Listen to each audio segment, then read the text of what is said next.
বিডিএসআর মিডিয়ায় আপনাকে স্বাগতম। আমরা আজকে জানব এবং শিখব তায়াম্মুমের বয়ান এবং তায়াম্মুমের নিয়ম। আপনি যদি বিডিএসআর মিডিয়ার নতুন দর্শক হয়ে থাকেন তাহলে চ্যানেলটি এখনই সাবস্ক্রাইব করে পাশে থেকে বেল আইকনে ক্লিক করে নিন, যাতে করে পরবর্তী ভিডিও আপনি পেয়ে যান। তায়াম্মুমের বয়ান: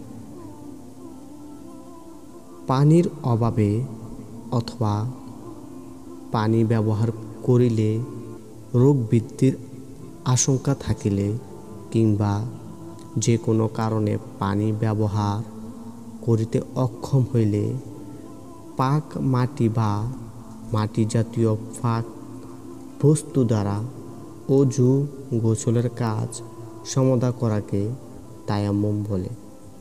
আমরা জানতে পারলাম তায়াম্মুম কাকে বলে। এখন জানব তায়াম্মুমের নিয়ত ও নিয়ম।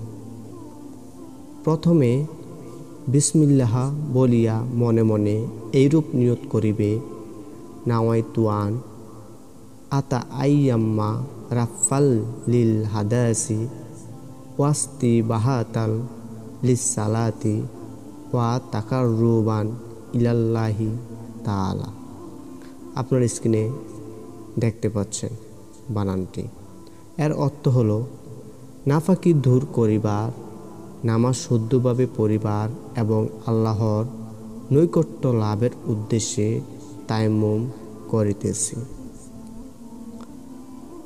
2 নম্বরে যে কাজটি করতে হবে, তারপর 2 হাতের তালু পাক মাটি বা মাটি জাতীয় কোনো বস্তুর উপর রাখিয়া আঙ্গুলিগুলি বিস্তার করিয়া চাপ দেবে। একবার সম্মুখে ও একবার পিছনে টানিবে এবং হাতে মাটি লাগিলে তাহা ঝাড়িয়া ফেলিয়া সমস্ত মুখমণ্ডল মাসেহে করিবে।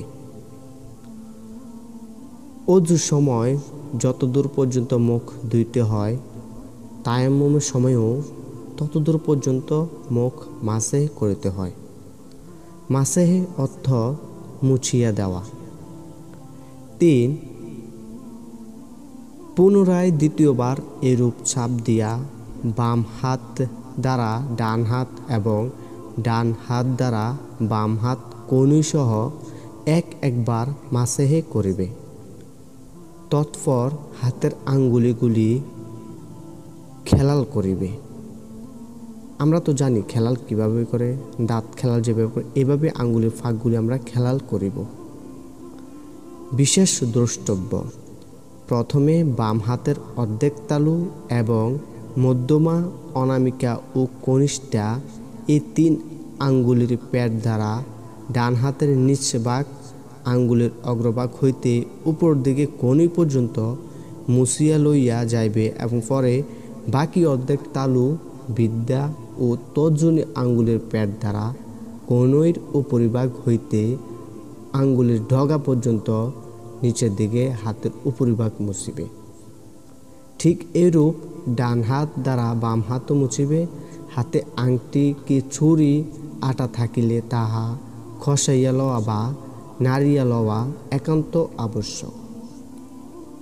যদি এক গাছি লোম পরিমাণ স্থানও হাতে কি মুখে মোছা না যায়, তবে তায়াম্মুম শুদ্ধ হইবে না। যে সকল কারণে অজু ভঙ্গ হয় বা ভেঙে যায়, সেই সকল কারণে তায়াম্মুমও নষ্ট হয়। আর তাহা ছাড়া পানি পাওয়া গেলে এবং ব্যবহার করিতে সক্ষম হইলেও তায়াম্মুম নষ্ট হইবে। অজুর ন্যায় একই তায়াম্মুমের একাধিক নামাজ পড়া যায়।